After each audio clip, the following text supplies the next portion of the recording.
सोमवार को रीवा जिले में स्थानांतरण नीति के क्रियान्वयन को लेकर प्रभारी मंत्री द्वारा बैठक ली गई थी। उक्त बैठक में रीवा के सेमरिया से विधायक अभय मिश्रा को आमंत्रित नहीं किया गया, जिसको लेकर उन्होंने सोमवार को भोपाल में पत्रकार वार्ता करते हुए इस मामले को जनप्रतिनिधि की अपेक्षा करार देते हुए जिले के कलेक्टर और प्रभारी मंत्री पर निशाना साधा है। उनका कहना है कि नई स्थानांतरण नीति के क्रियान्वयन को लेकर बैठक आयोजित की गई थी, जिसमें प्रशासनिक अधिकारियों के द्वारा उन्हें छोड़कर जिले के सभी जनप्रतिनिधियों को सूचना दी गई और बैठक में आमंत्रित किया गया, लेकिन विपक्षी दल में होने के चलते उन्हें बैठक में नहीं बुलाया गया, जो कि पूरी तरह से गलत है।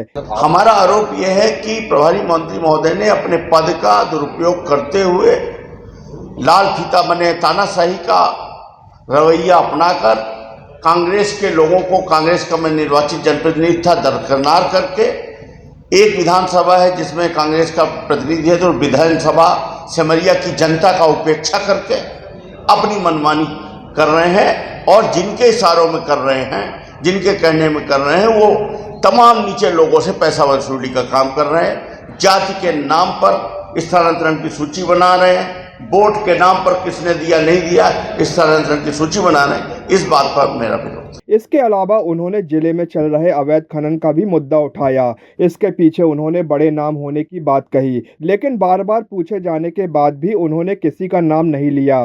पत्रकार वार्ता के दौरान उन्होंने कई गंभीर सवाल भी उठाए। बहुत थोड़े विधायक शराब के भी कारोबार से मिलेंगे और बहुत सारे विधायक, ज्यादातर संख्या है, वेयर हाउस और खाद्यान्न के धंधे से जुड़े। क्या हम उसके लिए चुनाव लड़ते हैं?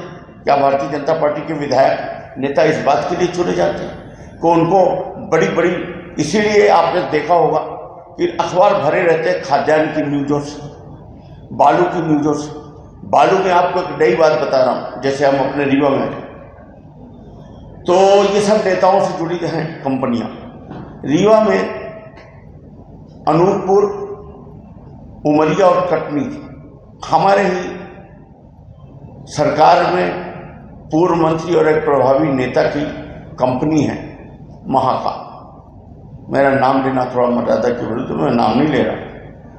उनका चलता है। दूसरा एक सहकार ग्लोबल करके कंपनी है और यहाँ के पिपरिया के एक आदमी है रश्मीत, जो पूरे ऑल ओवर इंडिया का एक तरह से कहना चाहिए माफिया है सैंड के मामले।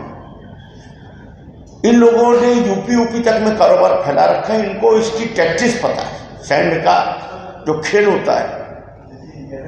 अब रीवा में आ जाए तो हमने बताया कि अनूपपुर, उमरिया और कटनी एक जन की हो गई, दूसरे सहकार ग्लोबल की हो गई रीवा, सीधी और सिगरौली। इन्होंने आपस में ओगियोपोली कर ली। ओगियोपोली मैंने पूंजीगत गुटबंदी कर ली कि अब जिसे बालू लेना होगा तो या कि तेरे से लेगा या कि मेरे से लेगा, इस रेट में देना है। जो बालू 20 रुपए फीट अभी 2 महीने पहले तक मिल रही थी, समय ये लोग 35 रुपए फीट बेच रहे हैं तौल के, मतलब कांटा करके 35 रुपए फीट। सबसे बड़ी इसमें क्या है कि कोई ये मनमानी रॉयल्टी ले रहे हैं, कोई बिल नहीं दे रहे हैं।